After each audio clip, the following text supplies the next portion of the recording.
Glória a Deus. Deus seja louvado essa noite, meus irmãos. Quem está feliz? Então eu posso dizer a vocês que ainda tem muito mais de Deus para essa igreja essa noite. Porque o nosso Deus, o Espírito Santo, Ele está aqui nesse lugar. E Ele vai edificar, Ele vai transformar, salvar e libertar pessoas essa noite.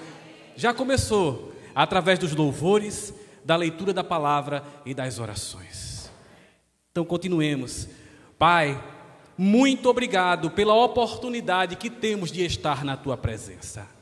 Muito obrigado, Senhor, porque o Senhor está aqui nesse lugar. Então eu te peço que este pastor que está aqui para pregar, que continue fazendo o que te agrada, que faça o que o Senhor quer que seja feito, que aqui seja apresentado o que o Senhor quer, porque a minha vontade é muito pequena, porque eu não consigo enxergar além, mas o Senhor consegue ver muito além. O futuro e o passado o Senhor conhece de cada coração aqui. Abençoa-nos, Senhor, e nesse momento, com a autoridade do Espírito Santo, expulso daqui tudo que vem de encontro à palavra de Deus e tudo que tira a atenção. Em nome de Jesus. Amém.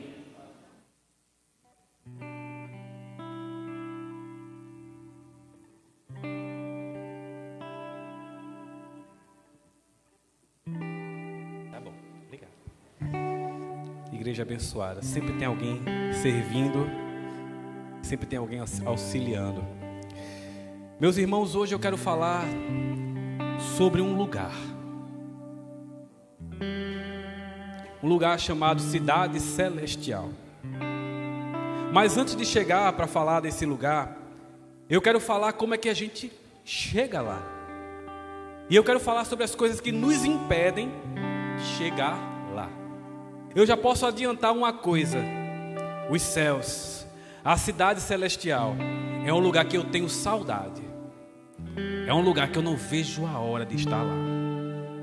Eu não vejo a hora de Cristo voltar e levar o seu povo com Ele em glória. Abram suas Bíblias em Filipenses 3, do 17 ao 21.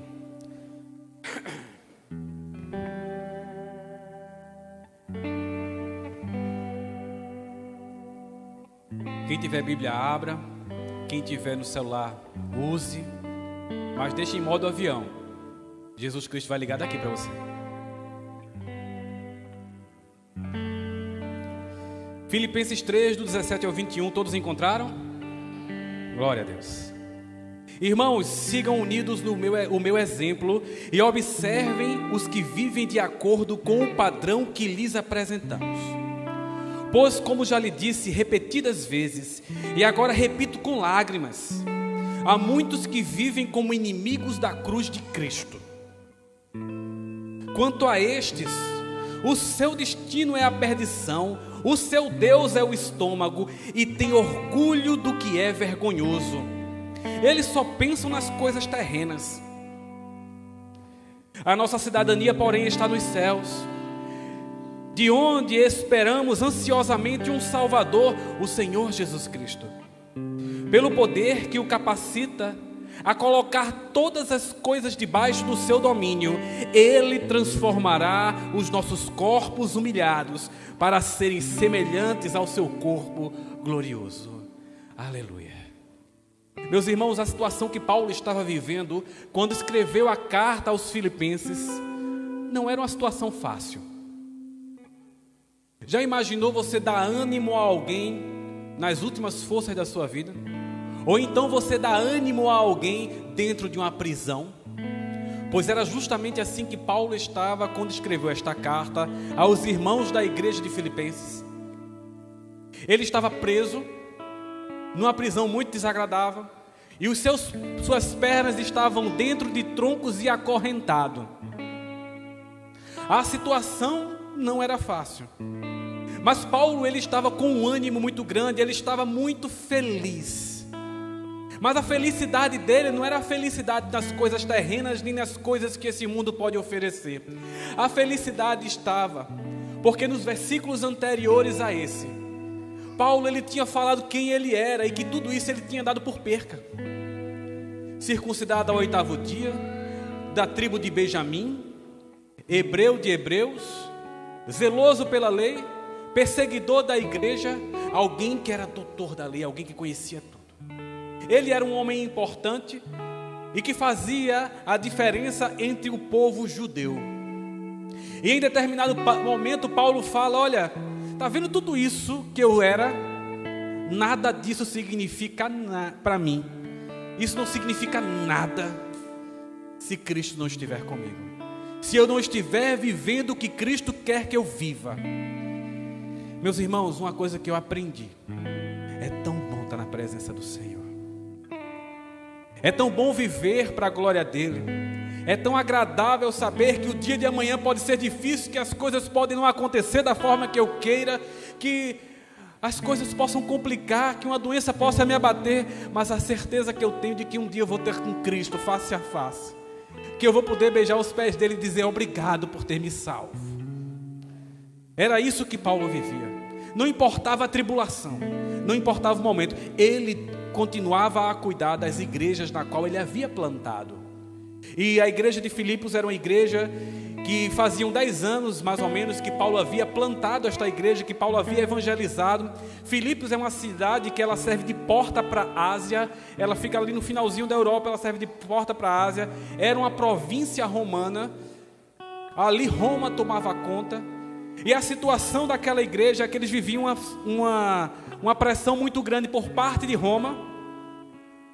E também eles viviam uma pressão muito grande daqueles que queriam trazer novas doutrinas para dentro da igreja.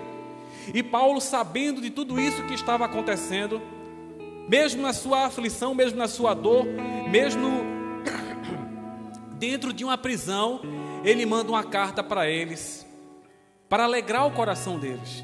Mas não apenas alegrar, mas para alertar a eles das coisas que poderiam tirá-los da presença do Senhor e das coisas que poderiam os impedir de entrar nos céus. Quando a gente começa o capítulo 3 do livro de Filipenses, Paulo ele já começa alertando: cuidado com os cães, cuidado com aqueles que trazem falsas doutrinas, tenham cuidado com eles. Haviam vários grupos heréticos. Heresias, meus irmãos, são todas aquelas palavras aqui, costumes que levam a gente a contradizer a palavra de Deus. Eles queriam dizer que para ser salvo era necessário que você cumprisse toda a lei. Era necessário a lei. Havia outro grupo também ali que eram os libertinos, e os libertinos diziam: não tem nada a ver, nada a ver, o que Paulo está falando não tem nada a ver. Os libertinos, eles traziam para o povo o seguinte: vocês podem ser crentes, podem aceitar Jesus, mas Jesus nos trouxe a liberdade. Então com essa liberdade você vive do jeito que você quiser, você anda do jeito que você quiser, você pode beber, você pode fumar, você pode adulterar, você pode fazer o que você quiser. Essa era a ideia dos libertinos. Então Paulo, quando escreve essa carta à igreja de Filipos, ele escreve essa carta para alertar eles: gente, não deixem que essas heresias entrem aí. Não é pelas obras nem pela falta de obras que vocês encontram com Jesus, mas é pela graça salvadora dele que vai na sua direção. Então Paulo ele já vem nesse sentido, já vem falando isso a eles. E pasmem, a igreja de Filipos era a melhor igreja que Paulo já havia plantado e pastoreado. Era uma igreja comportada, era uma igreja que não tinha confusão, era uma igreja que tudo eles resolviam na tranquilidade, era uma igreja boa.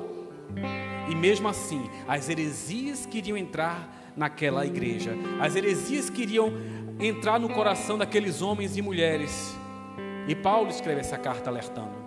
E quando a gente vai no versículo 17, ele já diz o seguinte: irmãos, sigam o meu exemplo, observem os que andam de acordo com o que eu já falei aqui. O nosso exemplo é Cristo, mas Cristo ele traz homens e mulheres para andar no meio de nós, para que sirvam de exemplos para a gente, para que a gente possa ver aquelas vidas e dizer: olha ali, aquela pessoa ali, ela anda de forma decente. Quando a gente vê isso, quando a gente entende isso, que homens e mulheres são preparados por Deus para serem exemplos também, nós temos que entender que nós que aceitamos Jesus como Salvador, temos que ser exemplos. Em nós não pode brilhar a nossa luz própria, mas tem que brilhar a luz de Cristo. Muitas vezes a luz que bate em nós distorce, assim como a luz num prisma distorce. Mas nós temos que apresentar Cristo em nós.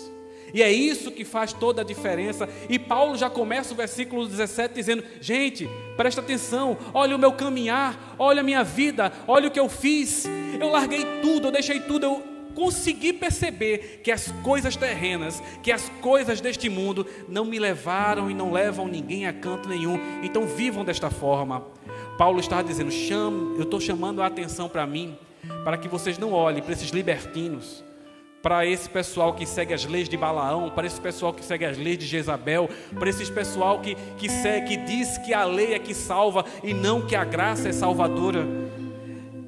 Gente, é por isso que o nosso proceder como cristãos, como homens e mulheres que servem a Cristo, tem que ser de forma digna.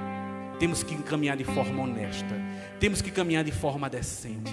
É por isso que os critérios para quem está aqui tocando um instrumento, pregando, cantando, seja o que for, tem que ser critérios realmente bíblicos. Porque vocês têm que olhar para quem está aqui em cima e dizer: ali é um verdadeiro cristão, ali é alguém que anda com Cristo. Eu quero continuar nessa igreja porque ali no altar tem gente que serve a Deus de coração e em espírito e verdade. E esse era o alerta de Paulo. E quando a gente vai no versículo 18, ele vem dizer: pois como já lhe disse repetidas vezes, e agora repito com lágrimas, há muitos que vivem como inimigos da cruz de Cristo. Ele está dizendo aqui: olha, eu doutrinei vocês há quase 10 anos atrás, estou voltando a doutrinar, já enviei, já conversei com vocês, já falei a vocês sobre a simplicidade e a veracidade da palavra de Deus. Já falei para vocês a importância de andar numa forma bíblica. Já falei para vocês que não é pela lei que o homem é salvo, ao mesmo tempo que a liberdade de Cristo, ela não traz a vocês a oportunidade da libertinagem. Ele está dizendo o seguinte: eu já repeti, eu já falei, agora com lágrimas, em choro, eu peço que vocês mudem a rota de vocês. Gente, preste atenção nisso aqui. Se é para viver da mesma forma que se vivia antes de aceitar Jesus Cristo, era melhor que não tivesse aceito Ele. Era melhor que Ele não tivesse entrado no seu coração. E era justamente isso que Paulo estava dizendo. Ele está dizendo àquele povo ali: olha, é melhor vocês compreenderem que vocês têm que mudar o caminho de vocês, porque o lugar para onde vocês estão indo não é bom. Vocês estão indo para um lugar desgraçado, vocês não compreendem. Era isso que Paulo estava dizendo. Quando a gente vai na carta aos Gálatas, ele vai dizer: era melhor que vocês nem tivessem entrado nesse caminho, porque no comportamento, no conduzir da vida de vocês, vocês envergonham a Cristo e anulam o sacrifício dele na vida de vocês, porque não querem mudar de vida. E era justamente isso que Paulo estava dizendo a eles. Não tem essa história de a graça de Jesus, eu já aceitei Ele, vou para o céu, então posso viver de qualquer forma. Não. Ele está nos chamando para uma vida diferente. Cristo está nos chamando para uma vida santa. Cristo está nos chamando para uma vida mudada. Cristo está nos chamando para sermos imitadores dele. É isso que ele está dizendo aqui. Mas quando vamos no versículo 19, ele vem dizer assim: quanto a estes, o seu destino é a perdição, o seu estômago é o seu Deus, e tem orgulho do que é vergonhoso. Eles só pensam nas coisas terrenas. Sabe o que ele está dizendo aqui? Quem vive de forma contrária à palavra de Deus, ele está dizendo bem assim: olha, quem entra na igreja e vive como vivia no mundo antes, está indo direitinho para o inferno. O peso da palavra é grande, mas o peso é esse. Aquele que não tem Jesus no coração, aquele que vive numa vida libertina, aquele que entra na igreja e quer viver como vivia antes, o seu destino é o inferno. É para lá que vai. A palavra é essa mesma, não há outra. Infelizmente ela é dura, mas ela é verdadeira. E muitas vezes pessoas estão indo para lá porque isso não tem sido pregado. E Paulo, nesse momento, ele chama a atenção daquela igreja para dizer àquela igreja o seguinte: mudem o caminho de vocês. Era o que Paulo estava dizendo. Porque o comportamento exagerado em coisas que desagradam a Deus, em coisas pequenas, até nem mesmo exagerados, só conduzem você para longe de Deus. E ele continua dizendo aqui no versículo 19: o seu Deus é o seu estômago. Sabe o que ele está dizendo aqui? Essas pessoas que viviam querendo induzir os filipenses a andar no caminho errado, uma vida louca, como diz por aí, vivendo uma vida louca. O Deus deles era o estômago. O que quer dizer isso? Eles viviam para satisfazer o próprio prazer. Lembra de Sodoma e Gomorra? Sodoma e Gomorra, Deus destruiu por causa da sensualidade deles. Ter uma mulher é bom, então vamos fazer sexo com uma mulher. Mas ter duas mulheres, não, vamos fazer com duas. Não, mas não é suficiente, não, vamos fazer com animais. Era isso que acontecia lá em Sodoma e Gomorra. Homem com homem, mulher com mulher, era de todo jeito. Por quê? Porque o Deus deles era o seu estômago. Vivem para satisfazer a carne, vivem para satisfazer os desejos terrenos, vivem para satisfazer o que está nesse mundo aqui. Mas são pessoas de pensamento tão curto. Quem vive e pensa dessa maneira, vive de pensamento tão curto, tem uma vida tão curta. Sabe por quê? E ele continua dizendo assim: e essas pessoas têm orgulho. Não, eu fiz isso, estou com uma, estou com duas, estou com três. E, olha, eu sou o cara. Vivo fazendo negócios exclusos, desonestos, sonegando imposto, fazendo coisa errada. Não, que nada, rapaz, foi esperto. Agora eu acrescentei as minhas riquezas. Era isso que eles faziam aqui. E era isso que levava eles à perdição. Era isso que levava eles ao inferno. Era isso que fazia eles querer ser o seu próprio Deus, satisfazendo sua própria vontade, tendo orgulho do que faziam. Mas ele termina o versículo 19 dizendo: eles só pensam nas coisas terrenas. Eles só pensam nas coisas desse mundo. Gente, eu quero dizer uma coisa para vocês todos que estão aqui, estão acompanhando online. As coisas desse mundo passarão, elas se acabarão, serão destruídas. Não ficará pedra sobre pedra, tudo aqui se acabará. Você pode dizer: hoje eu tenho 5 mil, 10 mil, 15 mil alqueires de terra, tenho 50 mil cabeças de gado, mas o lugar onde você vai ser enterrado só é o espaço de um caixão, e tudo que você construiu vai ficar para trás.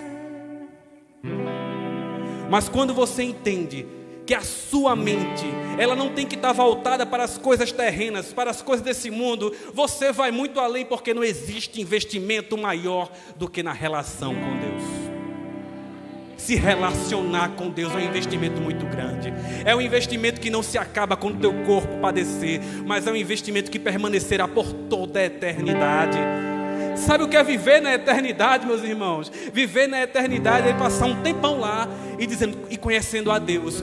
E depois que você conhecer bem muito a Deus, você vai passar mais muito tempo conhecendo a Deus. E você vai passar a vida toda glorificando a Deus.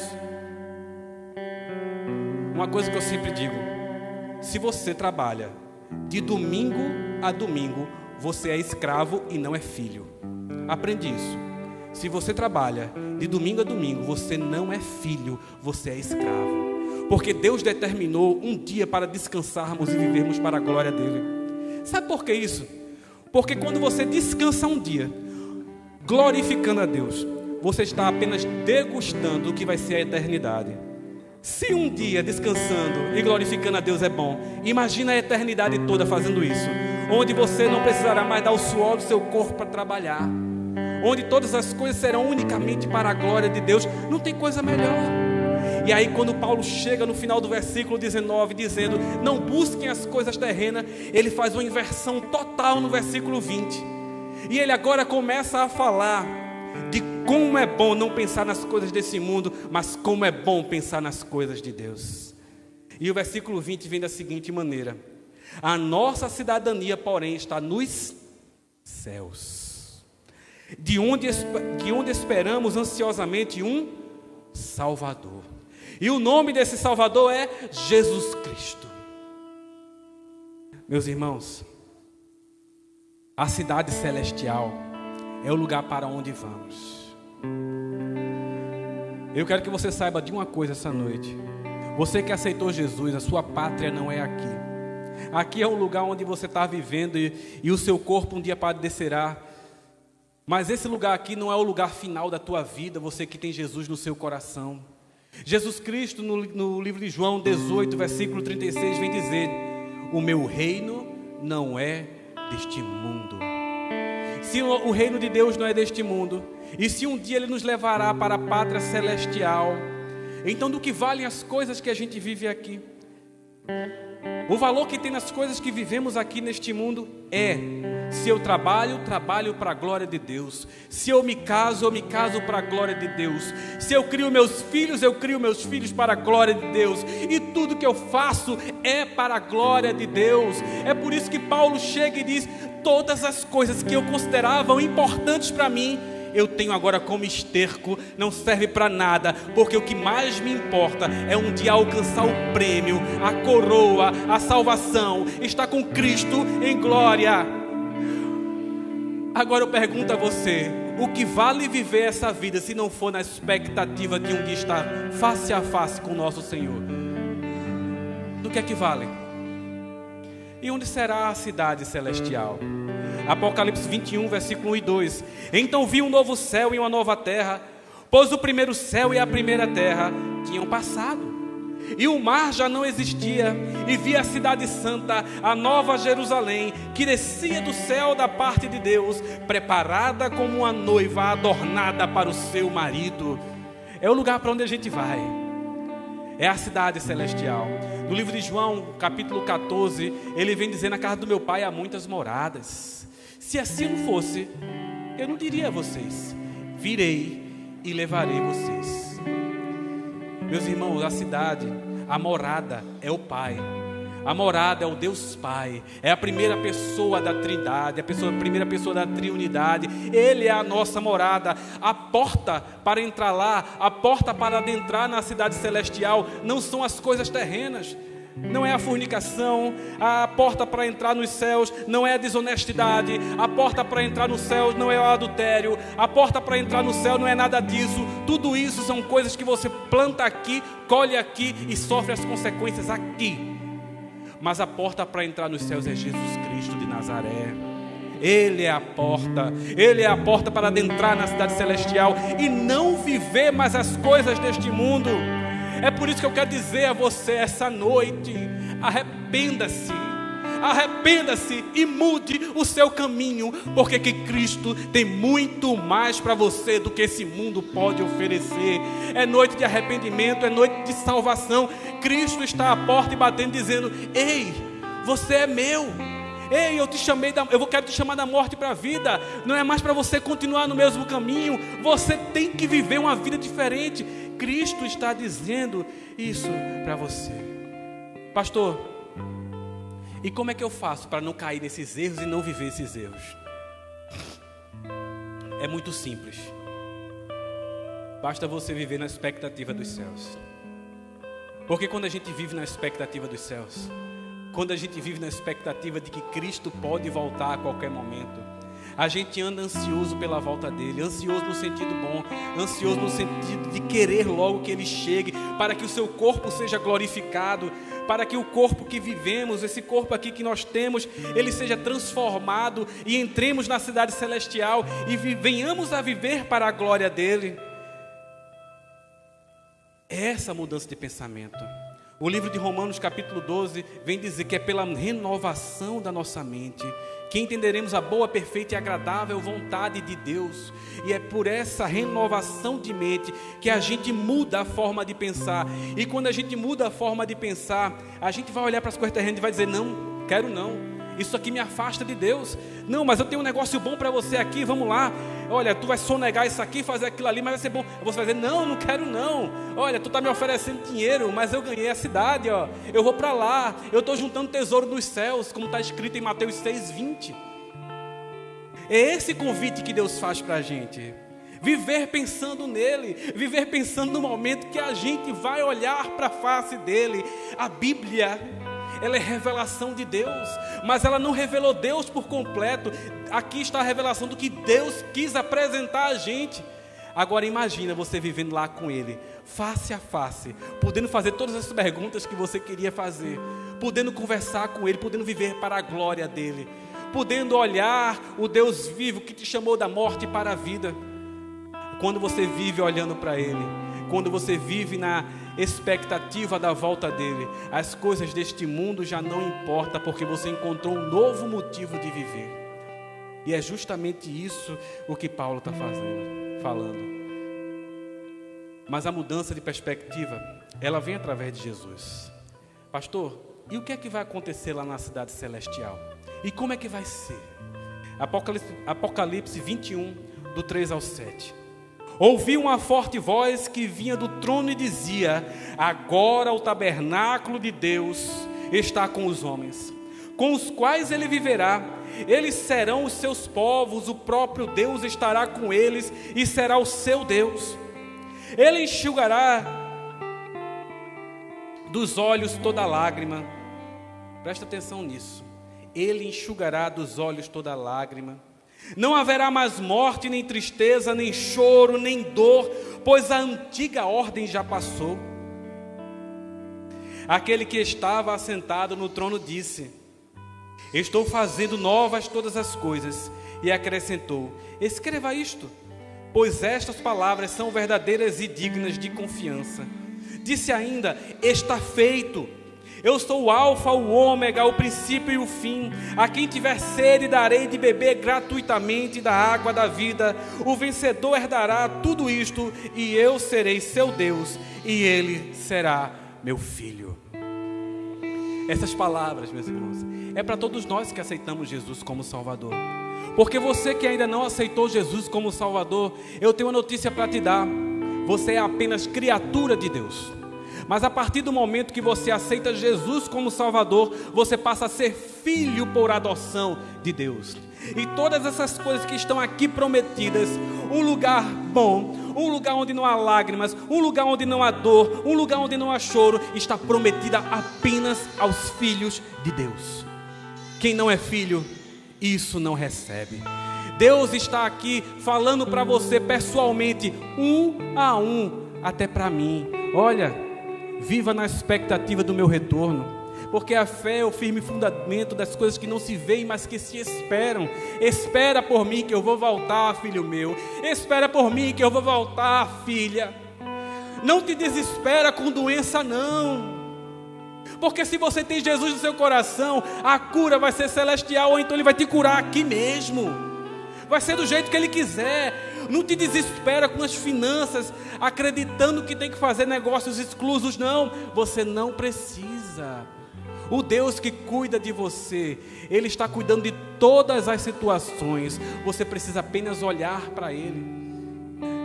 Por fim, Paulo chegou e disse aos libertinos, à igreja de Filipos: olha, gente, não vivam como esse povo diz que vocês têm que viver. Não seja o que esse povo diz que vocês têm que ser, porque vocês já foram libertos. E um dia, pelo poder que capacita Jesus Cristo, Ele colocará todas as coisas debaixo do seu domínio. Ele transformará os nossos corpos humilhados para serem semelhantes ao seu corpo glorioso. Então temos que viver só e unicamente na expectativa da volta de Cristo. Na quarta-feira passada iniciamos aqui uma série de mensagens sobre devocional. Se você começou a fazer sua devocional, você já está no primeiro caminho, dedicando o seu primeiro minuto do dia a Deus. Porque quando você começa dedicando logo pela manhã tudo a Deus, você já está na expectativa da volta de Cristo, na expectativa da cidade celestial. Mas agora é hora de você e eu olharmos para dentro de nós mesmos e perguntarmos: Senhor, ainda existe em mim algum caminho mau que eu tenha que mudar, que eu tenha que me arrepender, para que eu possa viver ainda mais a expectativa da cidade celestial, a expectativa da volta de Cristo. Gente, céus e terra passarão, todas as coisas deste mundo vão passar, mas aquele que permanecer firme com Cristo até o final, este herdará tudo o que Ele prometeu. Pai, eu te agradeço, Senhor, por tudo que o Senhor tem feito. Eu te agradeço pela Tua palavra, eu te agradeço pelo Teu amor. Meu Deus, essa noite eu venho te pedir, constrange corações aqui, Senhor.